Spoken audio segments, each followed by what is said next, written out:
Hello and welcome to another episode of History Hack.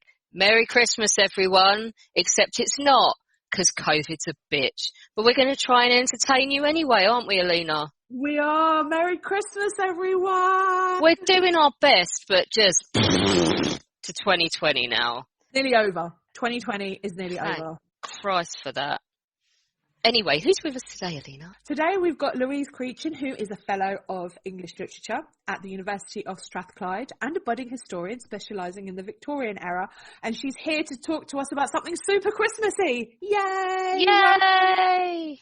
What? I wasn't sure whether I could actually talk during that introduction. I was just like creeping in the background, just like... On a scale of 1 to infinity, how excited about Christmas are you this year? I mean, I think before we started recording, you guys were like, oh, fake it, so I'm going to say infinity, but you can probably tell by my voice that I am super excited and super Christmas, and I'm basically an elf. Like, yeah, and in reality, you don't give a crap about Christmas, you just want to finish your book on time, don't you? Pretty much, yeah. So that was really nice of the press that I'm kind of begging to publish my book, being like, oh yeah, we're really interested, but send us a full manuscript in January. And I'm like, Merry Christmas, guys. Yeah. Yeah. I mean, this is this month that they asked me that, so I'm just like, great, you're wonderful. Yeah. I mean, to be fair, it's kind of my fault, because I was like, in my proposal, I was like, oh yeah, I can totally be ready really quickly. Please pick me. And then now I live to regret it. So we're just hogging your time at this point. We are going to talk about Charles Dickens and sort of angle it towards A Christmas Carol, aren't we? I mean, why else would you ask someone to talk about Dickens at this time of year? I mean, you're not going to do a treatise on hard times, are you? Yeah, I mean, I could, but I don't really like that one, so it's I had to read that for A-level, and it was like, why are you putting me through this? It's just depressing. I know life was shit in industrial Victorian England, but I don't need to read about it for 300 pages. Oh, some of them are good. Some of them are brilliant, but Hard Times is not one of them. Great Expectations is my favourite. Oh, I see. That's Louise not agreeing with you. No, to be fair, I do like Great Expectations, but I can't get over how much I hate Pip. I just say it's cool to swear on the podcast because I just hate this guy so much. He's such a entitled twat, and I can't get over that, and it changes my whole perception of the novel. Like I just can't.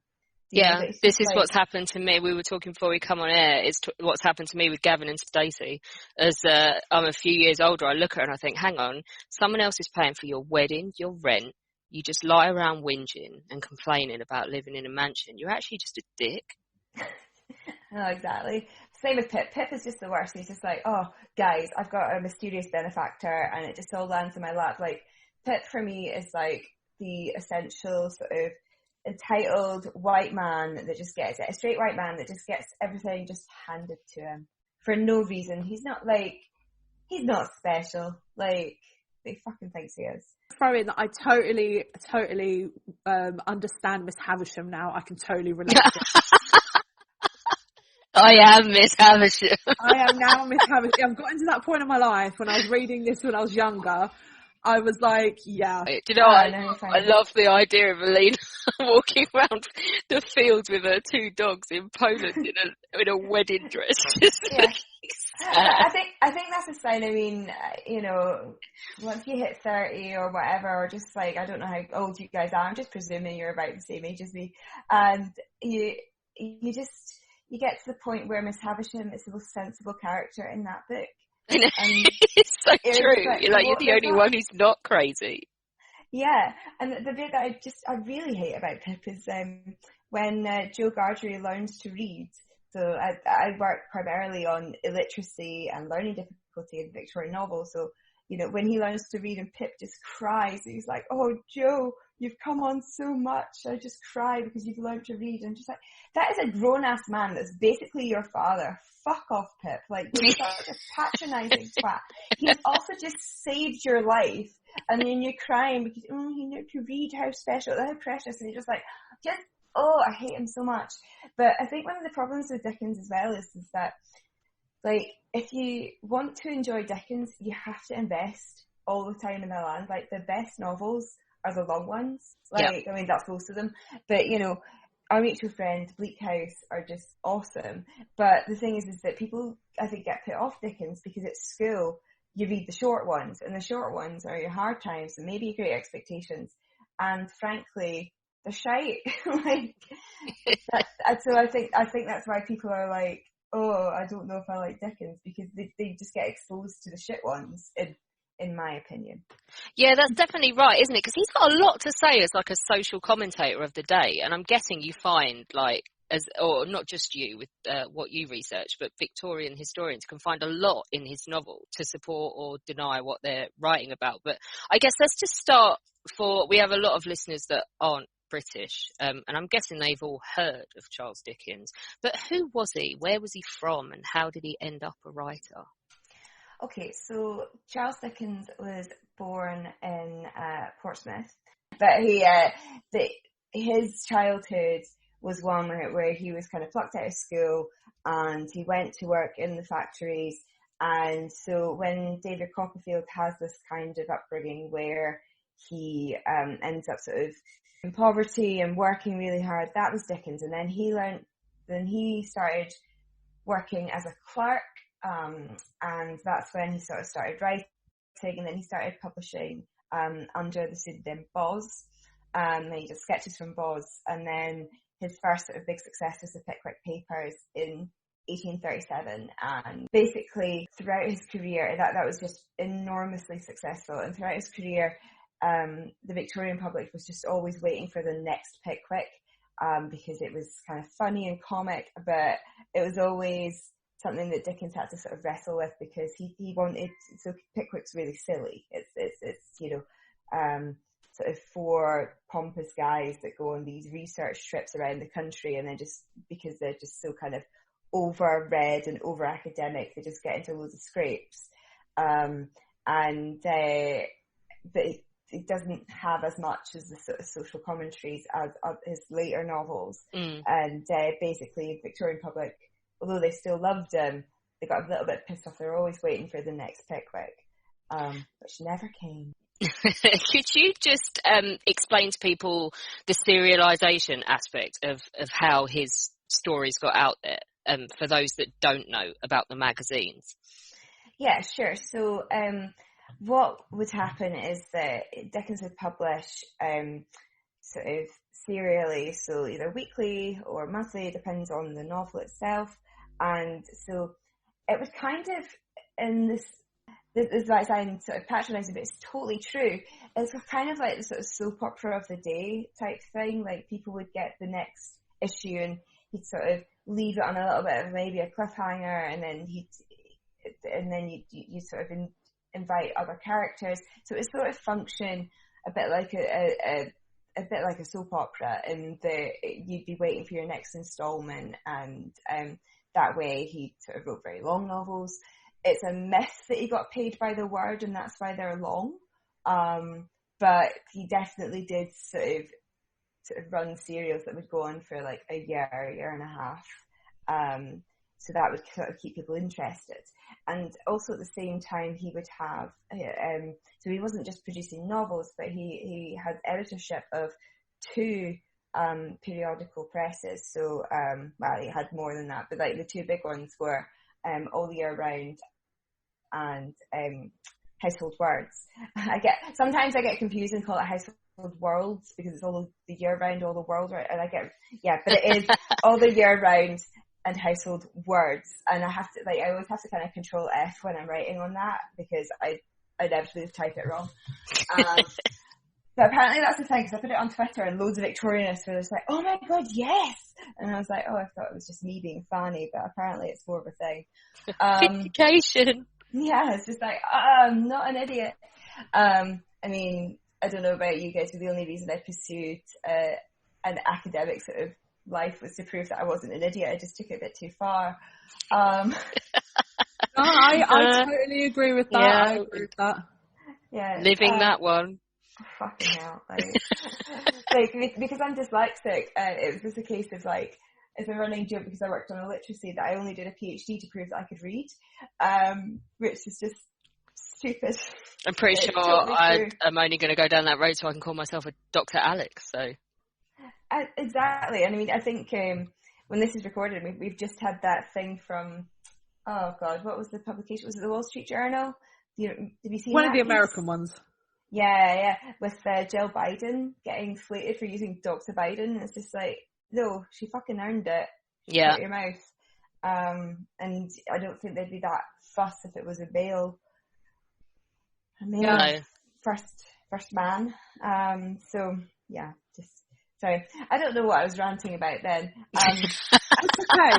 Don't worry. I know you've got some random facts for us about Charles Dickens because we had a laugh about him before. So oh yeah, I mean he was a total knob. Like, so I do a stand-up set about Dickens, and basically the butt of every joke is to call him Dick and then pause and say "and" really quietly. So I mean, I do think he was a dick, but it doesn't stop me from researching him. So Charles Dickens had a pet raven, because obviously, and his name is Grip. And to this day, there's always a raven in the Tower of London called Grip, thanks to Charles Dickens. He had it stuffed, and I think it's in Philadelphia somewhere. I can't quite remember, but the Grip is somewhere still taxidermied. And supposedly, but it's one of those sort of supposedly sort of facts, Dickens's pet raven was the influence for Edgar Allan Poe's The Raven. So Dickens had a pet raven because he's a knob. And one of my favourite facts about Dickens, which I don't think people talk about enough, is that so he's an absolute arsehole with his wife. Sort of fell out of love with her, or had an affair with the actress Ellen Turney, and but what he did, I mean, it was uncovered about a couple of years ago that he had tried, once they'd separated, to have her thrown into an asylum for no reason, really, just because Victorians and patriarchy. So we know that he did that. He sort of conspired, and then the doctor was like, she's not mad, fuck off. Which for the 19th century is like, oh, you. Yeah, that's really progressive, isn't it? Because that was just basically a standard way of ditching your wife, right? If you had enough money. Pretty much, yeah. I mean, yeah, it's just, yeah, it's one of those things that just kind of comes to the territory in the 19th century. And but my favourite thing that happened with Charles Dickens and his wife is that when he decided that he wanted to separate, he didn't just move out the house, didn't move her out initially. I mean, he did later on. But he sent her away for the weekend and built a wall in the middle of their bedroom to sort of annex her out, which, is kind of the ultimate patriarchal power move, just building a wall. That's horrific. I love that idea. I'm so sorry. I'm just finding it hilarious. There's massive Trumpian echoes there.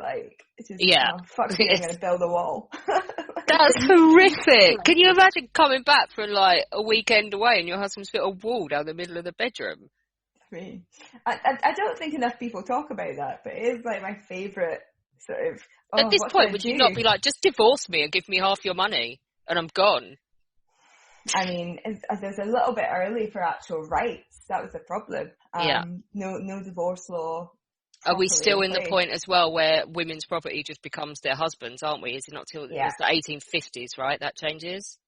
Yeah, so 1853 is the first Matrimonial Causes Act, but that one is still really loaded and they don't get much of the property. They can only divorce, so women have to prove 2 grounds on which they can divorce, and it can only be, I think it's neglect and desertion. But so no cruelty. No. Yeah, it's no cruelty and adultery. Adultery is one that they can do, but they have to prove sort of 2 grounds, whereas men can just prove in inverted commas, accuse their wife of adultery, or so they can. So guys can get a divorce on 1 ground, women have to prove 2 grounds, and they don't get their property back. That gets amended later on. But it's still in those joyful sort of halcyon days of fuck all rights for married women. So she's basically stuck with him. It was actual separation, literal separation. Yeah, physical separation between the two, which, like I say, I don't think enough people talk about that, because I just find that, like, what crosses your mind? Like, what sort of privilege have you got to have to think, oh, it's okay to treat a woman like that? Yeah, like, just build a wall. Like, I mean, I just think because it's such a sort of, it's the most passive aggressive, but also very aggressive move. It's like, you know, not that I'm advocating for anything like that. It's not like he's physically assaulted her or anything. He's just like built a physical wall. Like, what the fuck? Yeah. Like, you know, oh like, God. Like, it's, I mean, obviously I'm not sort of comparing it, but it's almost worse because it's just so outrageous. But it's emotional abuse, isn't it? What? I mean, if you called the police on your husband and said he'd done that and the police turned up and saw that today, they would be like, dude, what the fuck? Yeah, but I think if they did it then, I mean, they didn't have proper police yet, but it would just be a case of like, lol. Like, yeah, exactly. What a lad. So, let's abandon him as a person, because I've decided I really don't like him now, and talk about possibly one of the most famous Christmas stories in history. Yeah, I don't think there's anything that really, I mean, maybe the Nativity, but other than nah. I think the cultural echoes of Nativity's just not realistic enough. No, not really. I mean, for fuck's sake, you know, stable, angels, shepherds. Yeah, it's a bit far-fetched. You know what? There was a clarifying moment as an agnostic when I watched that Russell Crowe film, Noah, and I sat there and I thought, this plot's just rubbish. And then I thought, oh my God, it's the Bible. Yeah. And one of the things that I find really funny is, like, sorry, this is not Dickens related, but, like, you know, how angels in the Bible, sort of, and historically, angels are meant to have like 7 eyes and shit. Like, so when they turn up and see the shepherds, they're not like cherubic or anything. They're just like, if you believe the Bible version, yeah, they've got like 7 eyes. So like, of course they're saying do not be afraid. I mean, frankly, who wouldn't be afraid? Yeah, I'd be absolutely shitting myself. But that's not Dickens. So, I mean, Dickens, we're talking about ghosts, really. So ghosts and Christmas in the Dickensian imagination are completely interlinked. There's a huge sort of thing about the Christmas ghost story, and a lot of people will sort of attribute that to Dickens in general. I mean, other folk were writing ghost stories. So A Christmas Carol is the one, and basically every year since, he tries to best himself. So in these publications all the year round and Household Words, there'll always be like a bumper Christmas edition. It's kind of like your annual, you know, that would be like your bumper edition. So there's a lot of pressure on Dickens to try and sort of beat A Christmas Carol, like like the Chimes, which is technically New Year, but like, again, ghosts and sort of festive season. I'm kind of hoping now that he never, and that he spent his life in complete futility trying to do it better. Pretty much, yeah. Got one for the wife. Yeah, pretty much, yeah. Like, he didn't really ever best it. They just wanted Christmas Carol is the one, and obviously it's the one that most people know. Like, we see so many adaptations, and it's kind of, yeah, I mean, other than the actual Nativity, I would say that it's the one that most people know, even if they don't really know Dickens. That, you know, so many, like, you know, sitcoms and, you know, crappy films will use that structure of, you know, you getting visited by the 4 ghosts and you know, changing your ways. I actually read before I came on here, The Onion has a great article out at the minute. Obviously, it's satirical news. You know, it's always bullshit. And The Onion claimed that Oxford academics had found an early copy of A Christmas Carol in which the 4 ghosts beat the shit out of Scrooge and yell, "This one's for Tiny Tim, bitch." So I was like, I want to read that one. Like, that sounds fun. You know, when it's like 2020 and like The Onion and the Daily Mash is like, makes sense. Like, yeah, this is how low we've sunk this year. Yeah, it's like, what is satire? I don't even know. I choose to believe this now. You've mentioned Tiny Tim. What does he represent? We're meant to sort of feel a lot of love and, it meant a sort of good feeling towards fellow man with Tiny Tim because he is a cripple, using the 19th century terminology. And, but he still loves everyone, Merry Christmas and all that crap. But what's really interesting about Tiny Tim is that he's kind of one of the foundational figures that people in disability studies look at for how disability has been represented in culture. So there's a huge sort of body of thought in disability studies. We call it narrative prosthesis. So it's basically when a character's disability is used as sort of for its metaphorical resonances to kind of shortcut the narrative. So it works like a prosthetic limb. So it's like a narrative shortcut.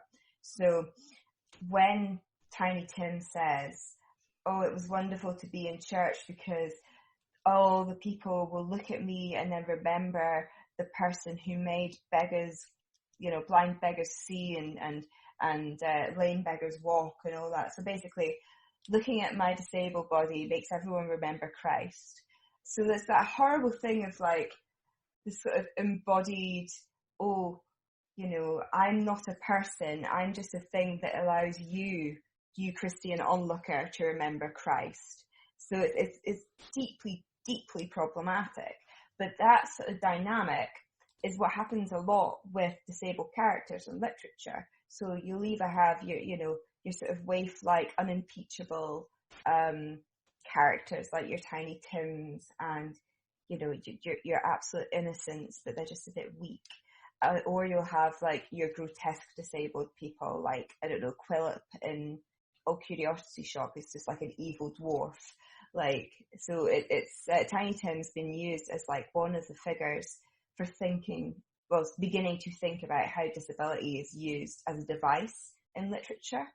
So yeah, he basically, there's no discernible personality for Tiny Tim other than, he's very pious and loves the fact that people... So he just exists to be disabled? Pretty much, yeah. He exists to be disabled, and by existing to be disabled, people can remember Jesus. But not him. Just the people looking at him can remember Jesus. It's like some cheap way of vindicating his existence as a cripple, like you say in Victorian terminology, where, well, at least I make people religious. Yeah, exactly. Is A Christmas Carol, did he steal ideas from it? Because we know like Shakespeare thieved everything from everyone. Did Dickens use any existing sort of tools or character like sketches to put it together, or is it completely original? No, I'm going to sound like an idiot here, but not that I'm aware of. Yeah, obviously, like you kind of read everything in Victorian literature, but has anyone ever sort of said, well, I'm holding this up and it looks like he kind of plagiarised, or... I mean, I think when you have a popular author that people are always trying to look for, they're not that good. I know that on the other hand, people plagiarise Dickens all the time. Like sometimes even before he'd finished the novel, that there would be someone would write like a version where they would just finish the novel because it wasn't out yet because of the serialization, so they'd just put it on the stage and guess the ending. Oh, that's mean. Yeah. That's like Game of Thrones, and that didn't end well, did it? Exactly. Or like, but they would be just really, really callous, or not callous, but really brazen about how they would do it. So like, E. Lloyd was like a publisher that did a lot of Penny Dreadfuls, so like the original Sweeney Todd and all that sort of stuff, like basically really trashy literature. And he would do things like publish like days after Dickens had, but change the name slightly, so instead of Oliver Twist, it was Oliver Twist. And it was just like so obvious. He's plagiarised, basically.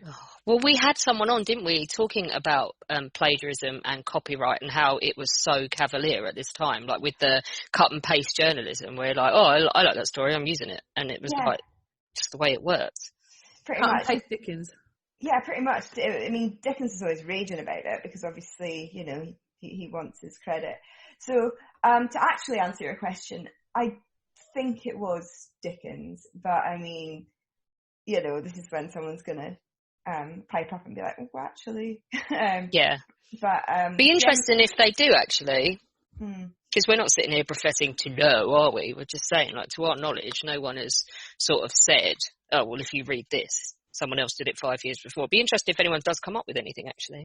Yeah, I think it's generally accepted that Dickens sort of has his own ideas, whereas Shakespeare always gets that, oh, well, he nicked it, sort of slack. But I think generally speaking, people do credit Dickens with most of this stuff.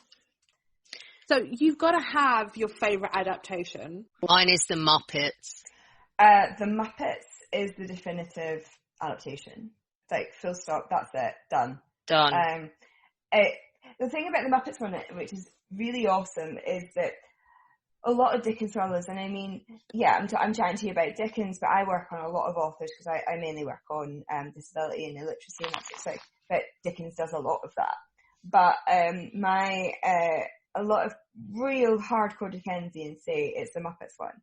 And the reason for that is that when you watch the Muppets one, Gonzo's narration is, so much of it is verbatim from the Dickens.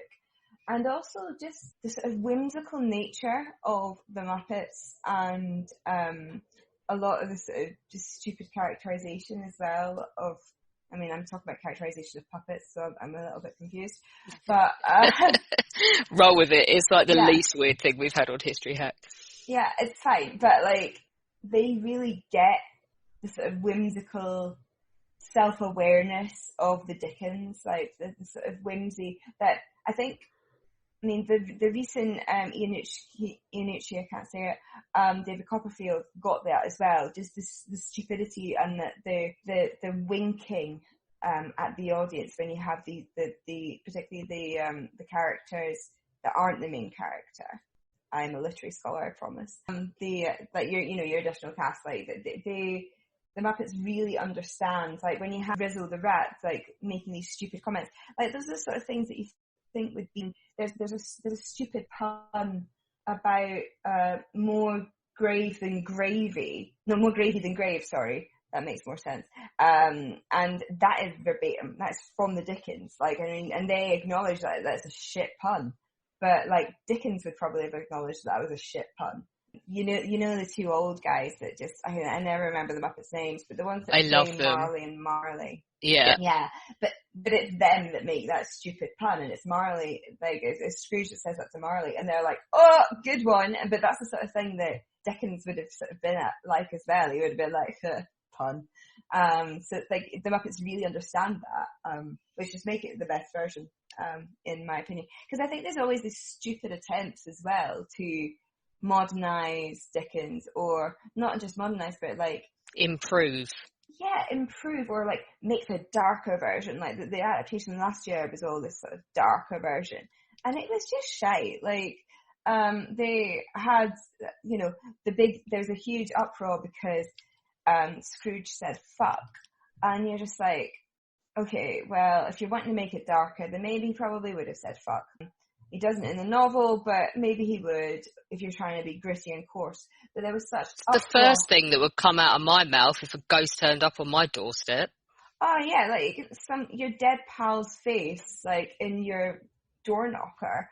You're gonna, like, I mean, yeah, fuck would probably be my only response. Exactly. What the fuck is this?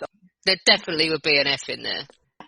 But yeah, the most recent adaptation, people have this huge fit about using fuck in a Dickens adaptation, because the problem with Dickens as well is that people see it as being like so canon, so pure. It is like top-notch literature. How dare you sully it by using fuck? But actually, everyone in the Victorian period was reading Dickens. If you couldn't read, then you'd have someone read it to you.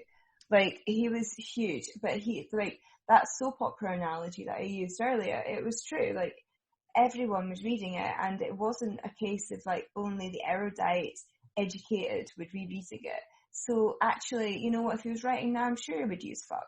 Like, it's the problem with looking at things like Dickens is that people think that, there's such cultural capital attached to it that you can't say that something was shite, or you can't change it. And it's just silly. sorry, bit of a rant about that. But, what other adaptations do you like? I am a huge musical theatre fan. Like, I love musicals. It's a constant side project of mine is working on literary adaptations of musicals because I find it so interesting. And as a Victorianist, so many 19th century novels end up on the Broadway stage. So including Dickens.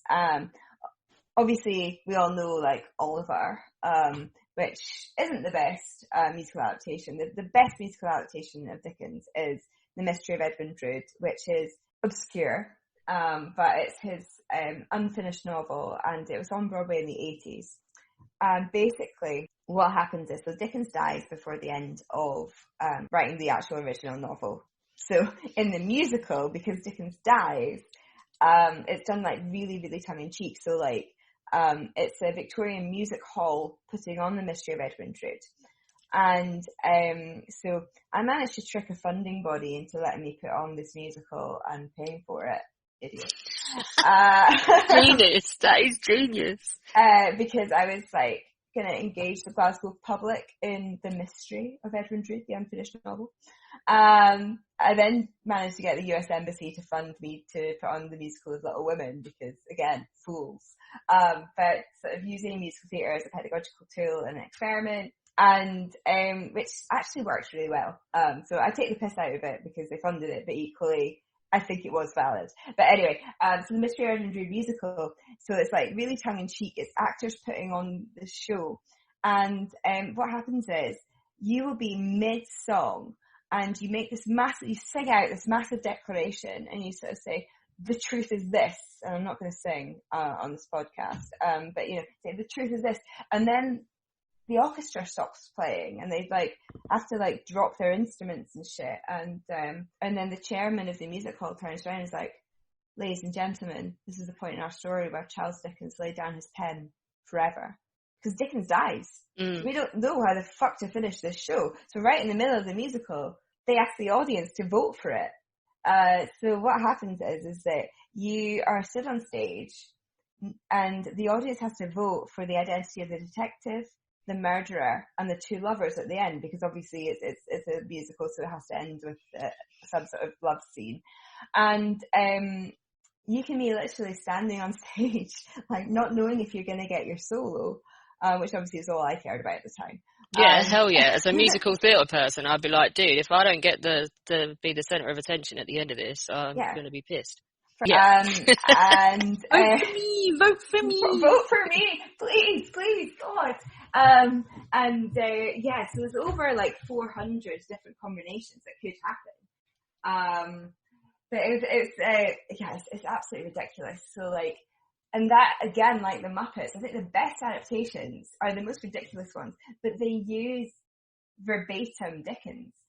So much of that musical, even though they take the piss out of it, it's absolutely in the novel itself. So I probably should mention that Edwin Drood goes missing on Christmas Eve. So, you know, back to Christmas. I got 2 words for you. Dolly Parton. I love Dolly Parton so much. So Dolly's latest offering, I mean, other than, you know, just generally saving the world through funding COVID vaccinations and having this insane literacy program in Tennessee and just having your own Dollywood theme park and just all the amazing things about Dolly Parton. Other than that, she also saved Christmas because her Netflix adaptation, Christmas on the Square, is out. Now, it is the most terrible thing I think I've seen this year, but that's what makes it amazing. And the thing about Christmas on the Square is that it doesn't follow A Christmas Carol like really, really strictly, but you can see that even through Dolly Parton, A Christmas Carol is being used massively. So it sort of demonstrates like how far-reaching the sort of Dickensian versions are. So as we had Tiny Tim before, oh, he's a cripple, it's so sad. Oh. The protagonist in who's played by Christine Baranski, who obviously did Mamma Mia and lots of other musicals, so she's great. She sort of has this big epiphany because this child who she sort of has a bit of a conversation with, and the child doesn't realise that she's the big baddie, and the child gets hit by a car, and her being in hospital is the big thing that changes the character's mind. And it's this whole thing of, oh, let's sort of disable a child and then have the revelation. So I love Dolly Parton, but I got very frustrated about that. But, you know, this sort of, the echoes of the sort of rags to riches stuff, that sort of storyline that comes into Dickens as well, is really present through sort of Dolly Parton's work. This sort of notion about like poverty, but you can come good. So there's like that song about having a coat of many colours and all that thing about sort of being poor, but then making something of oneself. That's such a thing in Dickens. It's a thing in David Copperfield. It's a thing in Great Expectations. Obviously, I've ranted about how much I hate Pip, but that sort of thing is totally true. So for me, it's not insignificant that Dolly is playing with a lot of Dickensian tropes in her really schmaltzy, really terrible Christmas musical this year. Yes. So another adaptation like that's Blackadder, isn't it? Yeah, it's been a long time since I saw it. But yeah, no, totally. This is Blackadder Back and Forth, isn't it? The special that they did. Is that the one where they go in and out of sort of different time periods? Yeah, so yeah, I think it's like basically a Christmas Carol based, isn't it? But then they're like time travelling. Yeah, because I think, isn't that the one where like Shakespeare is no longer Shakespeare? He's the inventor of the biro because Blackadder leaves him with the biro. Yeah. Yeah. And Stephen Fry's Wellington, isn't he? Yes. Yeah. No, I remember that. Yeah. So I mean, it's used to like so many cultural things. I mean, there's also the Mickey Mouse Christmas Carol, which I used to watch when I was a kid. I'd forgotten about that one. Yeah, because that scarred me because I was terrified of their sort of Ghost of Christmas Yet to Come. It was like, you know, that the sort of perpetual baddie in the Mickey Mouse universe, Pete. He's like a Steamboat Willie, like the very first one. This big scary. But I was absolutely terrified. Like I used to turn it off before that point. But yeah, no, it's a trope that's been used sort of throughout, and I think that it's a really sort of effective trope. This notion of to be a critical theory wanker, like the return of the repressed thing. You know, that sort of notion of return and visiting historical, sort of visiting memories and things that you have sort of kept down, and that's the thing, the ghosts themselves will not allow you to not realise the past and the errors of your way. You're not allowed to repress these sorts of feelings. So I think that's why it kind of works, because it really feeds into that almost like psychoanalytic sensibility that obviously Dickens wasn't really aware of, because it's years before sort of psychoanalysis was a thing. But I mean, you've got that. You can be a sort of a massive critical theory wanker about this stuff, and you can also say ghosts are fun. So that's why it works. You know, you can use it in so many contexts. I have the misfortune of looking very like the Ghost of Christmas Past from the Muppets version. So I feel a sort of affinity with her because, you know, she's sort of creepy Victorian child, ginger, blue eyes, which is my aesthetic. You mentioned the mystery of Edwin Drood, and so you said that he spent his whole career basically trying to outdo A Christmas Carol. What's some of the other Christmas stories he wrote? They're not great, and to be honest, it's been a while since I read them because, again, they're not great. I will reread Christmas Carol. So there was also The Chimes, which is, I think, the following year. Master Humphrey's Clock. And there's like, this one that's like Christmas Ghost or something. So again, a lot of them try and use ghosts and sort of, there's one, sort of the Sexton and the Goblin, is it called? I can't remember. But it's in the body of Pickwick Papers. The narrative just randomly pauses for like 30 pages when Dickens decides to write a sort of standalone Christmas story almost, with goblins and shit. So I mean, if you want to look at them, it's the chimes, Master Humphrey's clock, the cricket on the hearth, but I wouldn't bother. There are some ghosts, but I know this is a really crappy answer. But, no, it's good. It's just I guess people have got the titles if they want to go and try them out. But the fact is, he never did better A Christmas Carol, did he? I don't think so. And I mean, Pete Orford, who is a Druidian sort of scholar in that, he's done quite a bit of work about how Edwin Drood, because as I mentioned before, he goes missing at Christmas, is like Dickens' final fuck you to Christmas.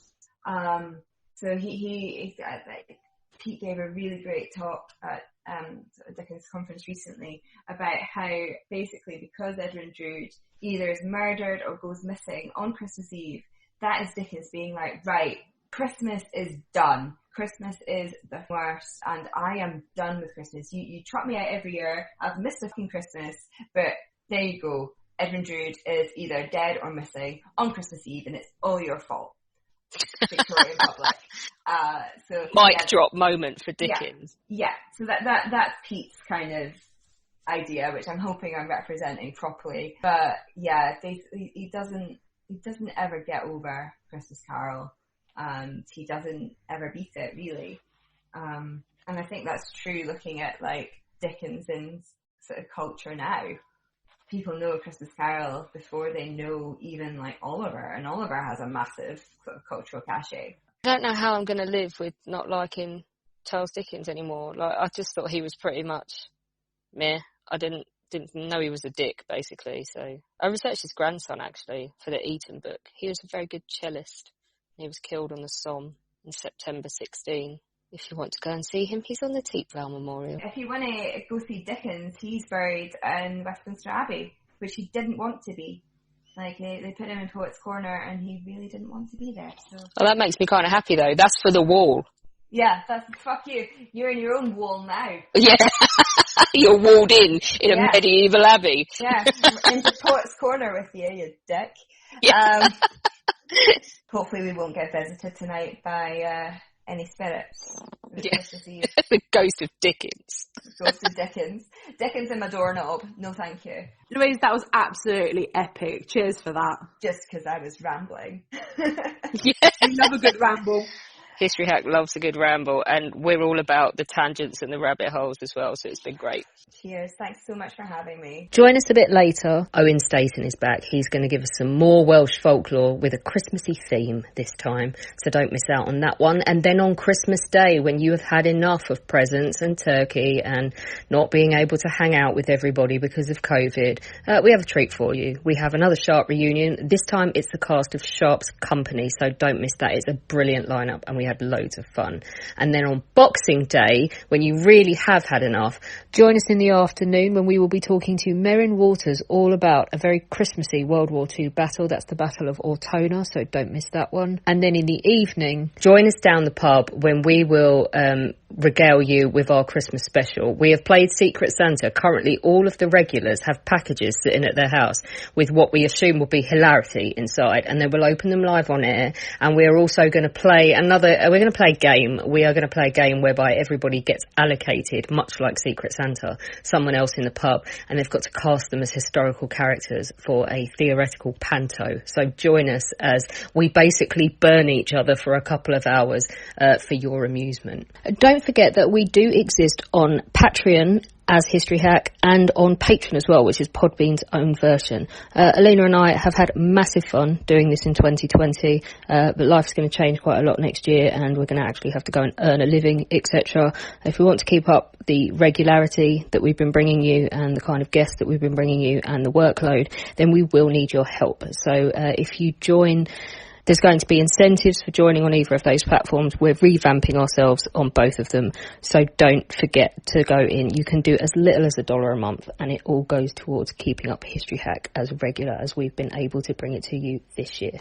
We are now on YouTube. We are posting all of our new episodes on there, and we have our own channel, and we are gradually posting all of the back episodes because we have been made aware of the fact that you can only find the last 100 on some platforms. So you can go and listen to your heart's content and laugh at the cartoons and have a great time. So do go over there and subscribe.